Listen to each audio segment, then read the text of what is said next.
Dear student, पिछले video में हम चर्चा कर रहे थे वर्ग 15 के तत्वों के बारे में।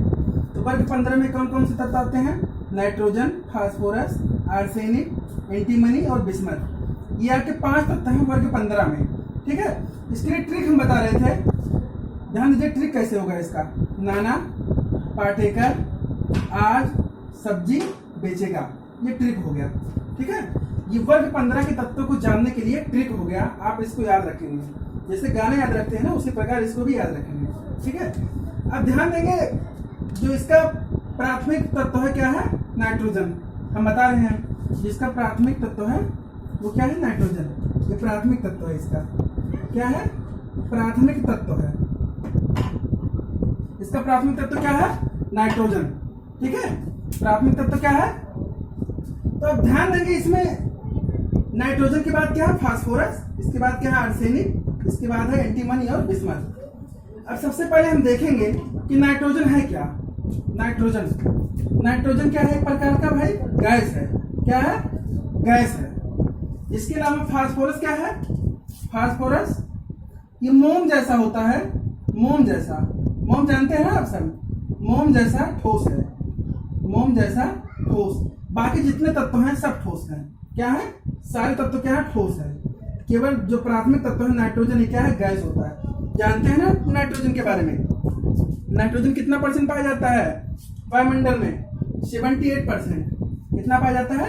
78% पाया जाता है एटमॉस्फेयर में। ठीक है, नाइट्रोजन गैस है। बाकी सारे तत्व जितने हैं वर्ग 15 के वो क्या है? सॉलिड हैं, ठोस हैं। ठीक है, तो अब जानेंगे नाइट्रोजन के बारे में थोड़ी और जानकारी। अगर हम इसका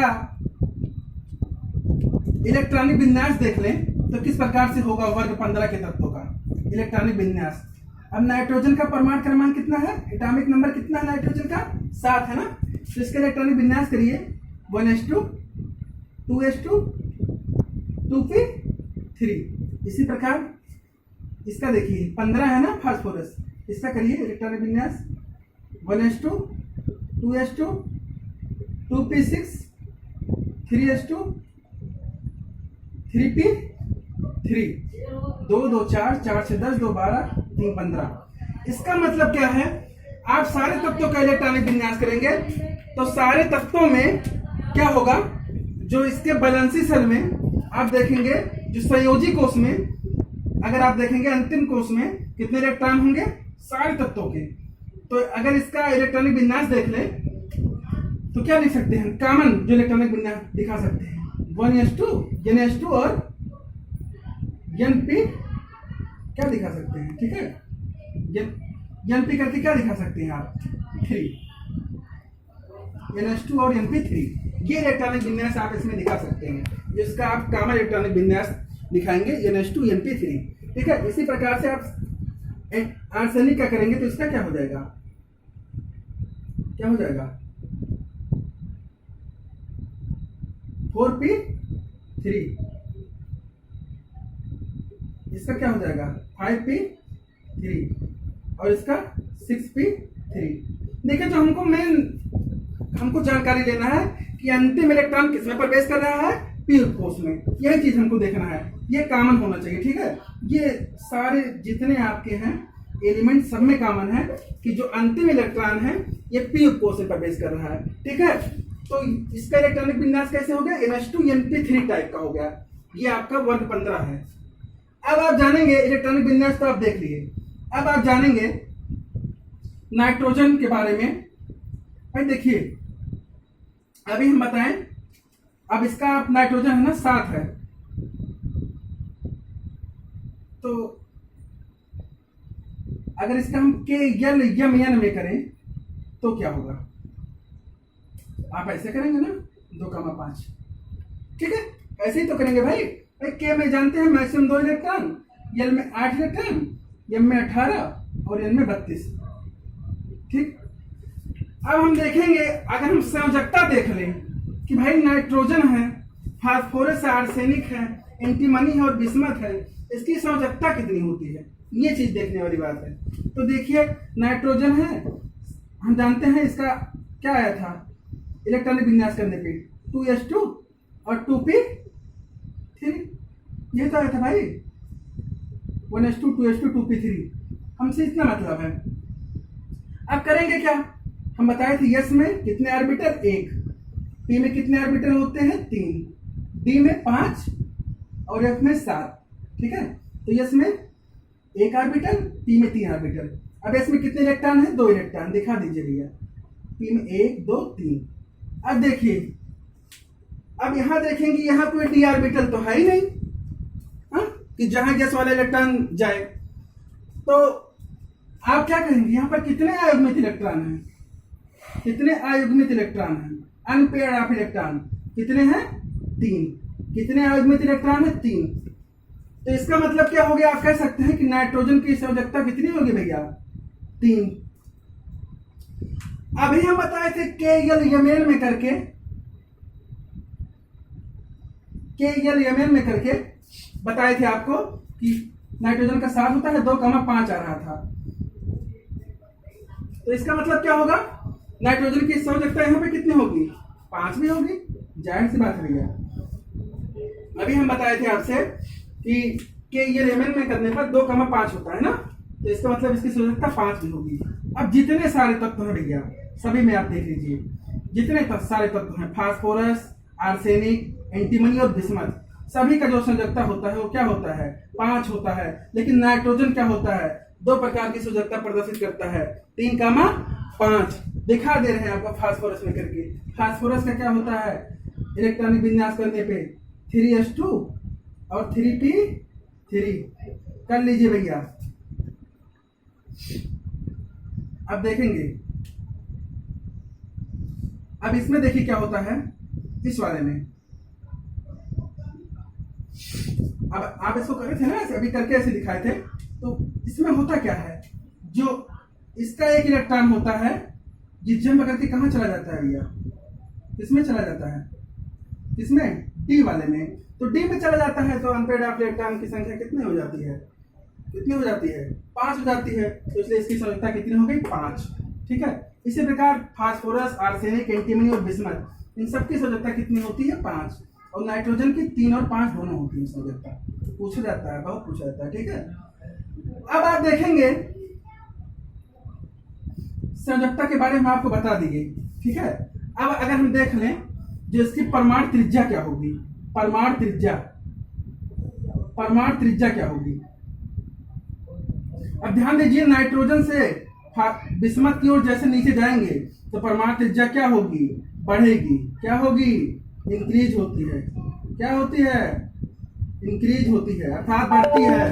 अर्थात वर्ग 15 में जब हम नाइट्रोजन से बिस्मथ की ओर चलते हैं तो परमाणु त्रिज्या में वृद्धि होती है। ये पॉइंट नोट करने वाली है, ठीक है। अब ये तो परमाणु त्रिज्या हो गया। अब देखेंगे हम जो मुख्य है विद्युत ऋणात्मकता, विद्युत ऋणात्मकता, विद्युत ऋणात्मकता ये क्या होता है, इलेक्ट्रोनेगेटिविटी, ठीक है।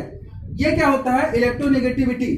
विद्युत ऋणात्मकता क्या होता है, ध्यान दें, नाइट्रोजन की जो विद्युत ऋणात्मकता होती है ज्यादा होती है, ठीक है। अर्थात जब ऊपर से आप नीचे की ओर जाएंगे तो विद्युत ऋणात्मकता क्या होगी भैया, घटेगी, अर्थात क्या होगी, डिक्रीज होगी, क्या होगी, डिक्रीज होगी। जब आप ऊपर से नीचे की ओर चलेंगे तो विद्युत ऋणात्मकता क्या होगी, घटेगी। अर्थात सबसे ज्यादा विद्युत ऋणात्मकता किसकी होगी, नाइट्रोजन, और सबसे कम किसकी होगी, बिस्मथ की, सबसे कम, अर्थात घटेगी, ठीक है। ये हो गया आपका विद्युत ऋणात्मकता। तो इसका मतलब नाइट्रोजन जो है आवर्तसारणी का विद्युत ऋणात्मक तत्व है, ठीक है। अब आप देख लीजिए विद्युत ऋणात्मकता देखें, परमाणु त्रिज्या देखिए। अब आप चर्चा करेंगे धात्विक गुण। धात्विक गुण क्या होता है, धात्विक गुण क्या होता है, ध्यान दें, धात्विक गुण, धात्विक गुण। अब धात्विक गुण क्या होता है, जो ही आप नाइट्रोजन से बिस्मथ की ओर चलेंगे तो धात्विक गुण आपका जो क्या होता है, बढ़ता जाता है, क्या होता है, इंक्रीज होता है, क्या होता है, इंक्रीज होता है।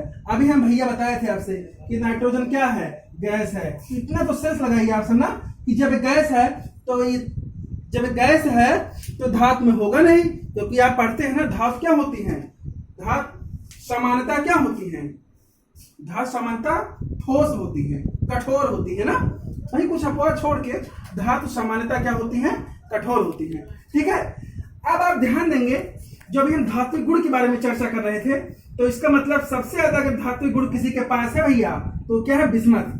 बिस्मथ जो आपका है, बिस्मथ ये सबसे ज्यादा धात्विक गुण है। अब ध्यान देंगे, अभी हम बताए थे आपसे ना कि नाइट्रोजन है और नाइट्रोजन है, तो ये क्या आपका हो गया? नाइट्रोजन ये आपका हो गया अधातु। अधातु में आप इसको लिख सकते हैं ना। और बिस्मथ क्या हो गया? अभी आप पढ़े धातु। बिस्मथ किस में हो गया? धातु। और ध्यान दीजिए ये आर्सेनिक है ना, आर्सेनिक और एंटीमनी ये किस में आते हैं? किस में आते हैं आर्सेनिक और एंटीमनी? किसमें आते हैं? ये आपके आते हैं उपधातु में। उपधातु, उपधातु, ठीक है, ये आपके उपधातु में आते हैं। ठीक, तो इसमें देखिए 3 मिले, आपके धातु में मिले, आधात में मिले और उपधातु में मिले। ठीक है, तो इसलिए ये परिवार जो है आपका वर्ग 15 जो है बहुत इंपॉर्टेंट है। ठीक है, इससे क्वेश्चन 2 नंबर का जनरली पूछा जाता है। अभी हम आपको बता दीजिए धात्विक गुण बताएं, परमाणु त्रिज्या बताएं और इलेक्ट्रोनेगेटिविटी के बारे में चर्चा की है। ठीक है, ये है। अब इसमें एक चीज और देखेंगे, नाइट्रोजन है ना, नाइट्रोजन हम जानते हैं नाइट्रोजन कितना परसेंट पाया जाता है वायुमंडल में? 78%। नाइट्रोजन का उपयोग आप जानते भी हैं कहाँ कहाँ होता है? आप जानते हैं ना, उर्वरक बनाने में। किसमें होता है? उर्वरक में। उर्वरक में जिसमें करते हैं उर्वरक में। आप लेते हैं ना खाद, यूरिया लेते हैं ना, यूरिया कितना परसेंट नाइट्रोजन पाया जाता है? 46%। अब आप देखेंगे नाइट्रोजन के बारे में जानकारी है। अब आप ध्यान दीजिए नाइट्रोजन है ऑक्साइड ही बनाता है, जैसे N2O। ठीक है, N2O इसका नाम क्या हो जाएगा? Die nitrogen oxide. Die nitrogen oxide, die nitrogen oxide. इसके अलावा आपका होगा NO, nitric oxide. Nitric oxide. इसी प्रकार से आपका फास्फोरस भी है, वो भी ऑक्साइड बनाता है। ठीक है, आप पढ़े होंगे ना PCl3, phosphorus trichloride, phosphorus trichloride. ठीक है, इसी प्रकार आपका है PCl5, फास्फोरस पेंटाक्लोराइड। तो ये फास्फोरस के आपके यौगिक हैं, ये फास्फोरस के यौगिक हैं और ये आपके नाइट्रोजन के यौगिक हैं। इन यौगिकों के बारे में हमको पढ़ना होगा। ठीक है, आप एक चीज जान लीजिए, जो आप अभी हम आपको जनरली बता रहे हैं वर्ग 15 के बारे में, तो वर्ग 15 के बारे में आप ये चीज जान लीजिए कि नाइट्रोजन से और फास्फोरस इन दोनों में से एक क्वेश्चन अक्सर पूछा जाता है। ठीक है, ये दोनों बहुत इंपॉर्टेंस है। अब हम बताएंगे आपको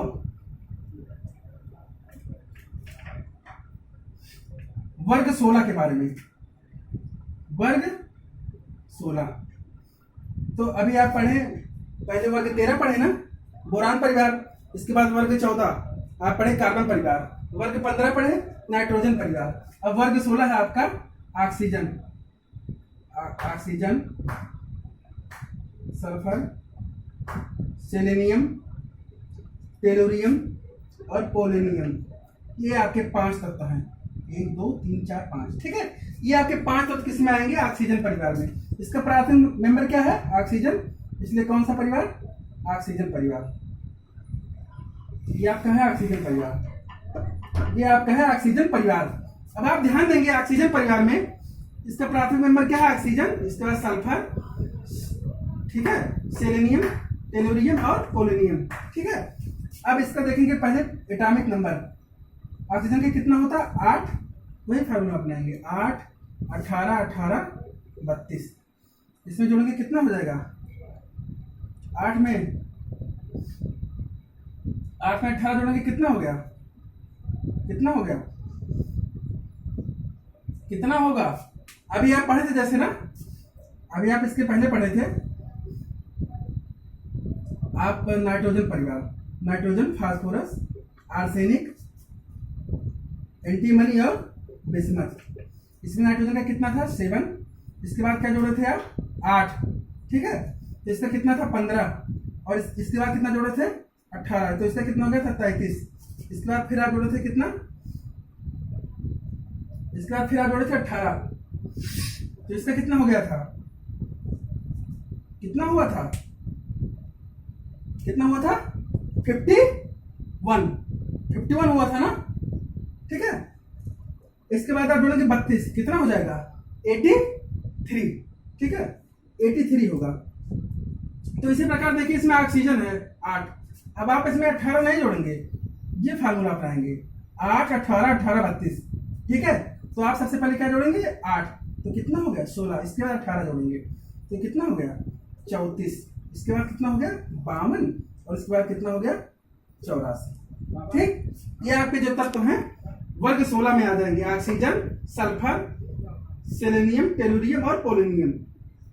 अब जिसका प्राथमिक सदस्य है क्या है ऑक्सीजन, इसलिए इस परिवार को कहेंगे ऑक्सीजन परिवार के तत्व। इसके लिए जो ट्रिक है ओ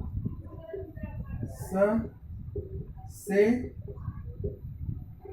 टेपो, ओ से टेपो, ठीक है, ओ से टेपो, ऑक्सीजन से लेकर पोलोनियम तक, ये आपके हैं ऑक्सीजन परिवार के तत्व। अब जान लीजिए एक चीज, ऑक्सीजन है ना, अब प्राथमिक स्तर से ऑक्सीजन है, तो सबसे पहले देखेंगे ऑक्सीजन के बारे में कि ऑक्सीजन होता क्या है। तो आप जानते हैं ऑक्सीजन भी क्या होता है भैया, गैस है। ऑक्सीजन क्या है, गैस है, ठीक है। तो वर्ग 15 का भी जो पहला तत्व था नाइट्रोजन, वो भी गैस था। वर्ग 16 का जो पहला तत्व है ऑक्सीजन, ये भी क्या है, गैस है, ठीक है। तो अब आप देखेंगे सबसे पहले ऑक्सीजन के बारे में इलेक्ट्रॉनिक विन्यास करेंगे। ऑक्सीजन परिवार का क्या करेंगे, इलेक्ट्रॉनिक विन्यास, इलेक्ट्रॉनिक विन्यास। तो आप देख लीजिए 1s2 2s2 2p क्या हो जाएगा 4, 2p4, अंतिम इलेक्ट्रॉन किस में प्रवेश कर रहा है, p उपकोष में, ठीक है। अब अगर इसका सारे का इलेक्ट्रॉनिक विन्यास जैसे देखेंगे तो क्या आएगा 3p4, 4p4, 5p4 और 6p4। ये चीज जनरली आपको देखना है कि अंतिम इलेक्ट्रॉन सबका किसमें प्रवेश करेगा, p उपकोष में, ठीक है। और इसका जो इलेक्ट्रॉनिक विन्यास होगा उसे आप क्या कहेंगे NH2 और Np4 टाइप का, NH2 Np4 टाइप का इलेक्ट्रॉनिक विन्यास होता है ऑक्सीजन परिवार का, ठीक है। बस आज के लिए इतना ही, धन्यवाद।